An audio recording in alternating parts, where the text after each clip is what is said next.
Okay, guys, so welcome back to another RC myth busting, I guess. So today we're going to talk about a few things that I didn't mention in my last video, which is, or one of the most important, I guess, is tuning to a specific temperature. You will have guys out there tell you, oh, don't let it go over 200 degrees Fahrenheit or whatever that is in Celsius. If you're Australian or from New Zealand or Great Britain, whatever. Figure that out. Anyways, tune to make sure it only runs at 220 degrees and no higher, or between 270 and 350 degrees. Those people are stupid. Don't listen to them. They don't know what they're talking about. You cannot tune your engine to a specific temperature. You're not barbecuing chicken, okay? It doesn't work like that. If your engine is tuned properly, you shouldn't need a temperature gauge. If everything is done properly, if you got the right fuel, tuned right, don't worry about it. If it's cutting out as soon as you go full throttle, you're running lean. If it sounds like Chewbacca, the low speed needle is too lean. If it falls on his face as soon as you hit the throttle, it's too rich, blah, blah, blah. There's 1,000 different tuning videos out there. Go see Adam Drink's videos. The guy knows what he's doing. Another one is cooling heads. A lot of people think a bigger cooling head is better. This engine, I just got it today, and it has a big whopping freaking cooling head on it. It's not supposed to be there. It's supposed to be like this size. Someone thought, oh, the bigger the head, the better. Does that make the engine better for cooling? No, it doesn't. It does not. Having a bigger cooling head masks issues that are already there, like a lean condition. If the engine is running too hot, you're running too lean. There's a problem. Sort that out, whether it be a fuel or exhaust system leak or something.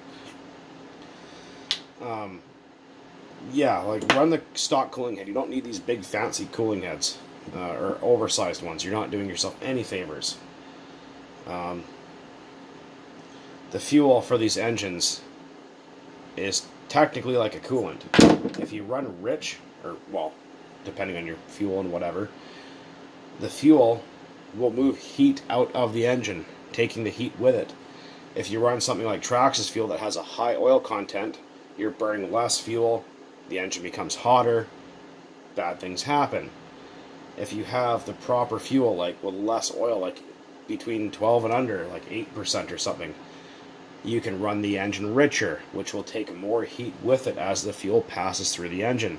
Better. You don't need these oversized cooling heads. It's ridiculous. It's stupid. Don't do that. Another myth. More oil is better. You will hear people say this. More oil. Oh, I need more oil in my fuel. It's better. But you are wrong. That is bullshit. A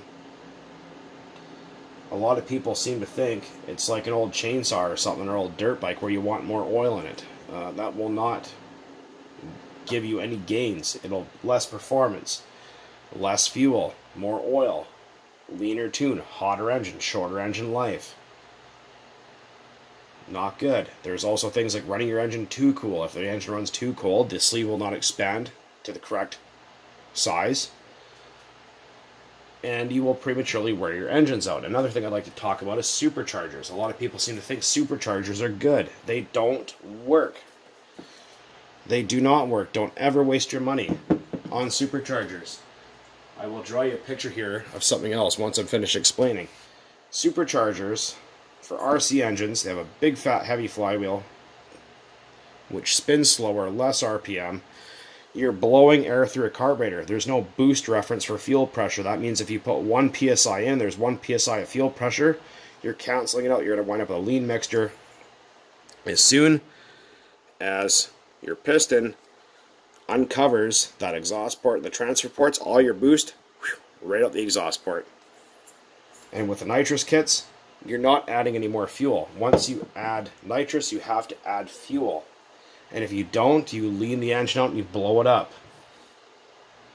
Yeah, just don't screw with any of that stupid bullshit from RD Logics or whatever the hell it's called. Don't ever waste your money on that company. They built lots of stuff, and most of it is 99% crap. If you want more power out of your engine, carburetor upgrade, exhaust upgrade, fuel, run a good 30%, low oil content. will give you gains like you wouldn't believe. Run the correct glow plug for your engine. Again, I'm going to draw something here for you guys in a moment once I can find a pen and paper. Well, I found a piece of paper. Nope, not quite. I will get right back to you.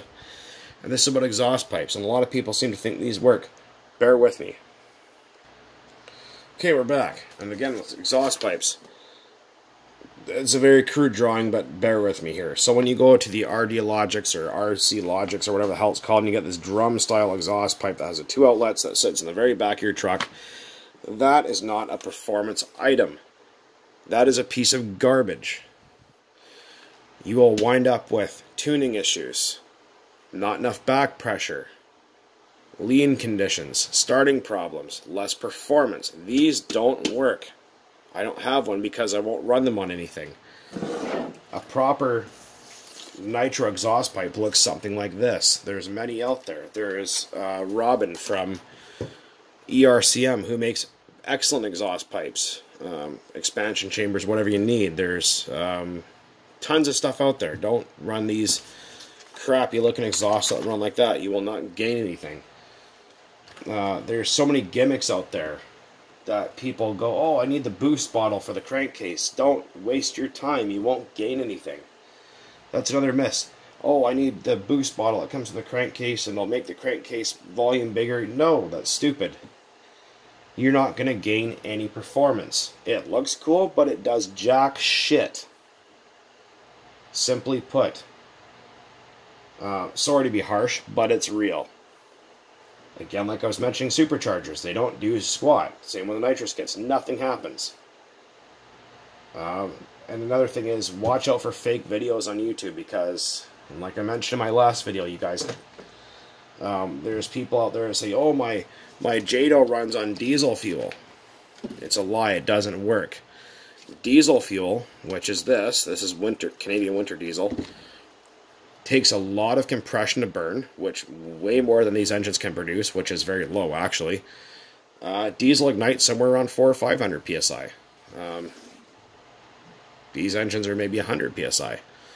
So they don't have the compression ratio, they're not a diesel, although they use a glow plug, they work on a completely different principle. These rely on a catalytic reaction between platinum and methanol to drive the engine forward.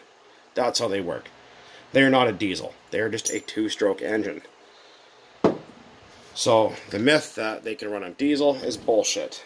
The myth that they can run on WD-40 is bullshit. You will destroy your shit, literally. Sorry for the swearing, but it's there. Take it or leave it for what it is. But yeah, again, tuning by temperature, like I said, is whoever tells you to do that is retarded. Tune by ear, watch Adam Drake videos, ask questions in the group. We can all tell you that whoever tells you to tune by temperature is completely wrong. So, anyways, guys, bit of a rant, bit of myth busting here. Go out there, enjoy this hobby, and keep on burning nitro. Take it easy, guys. Later.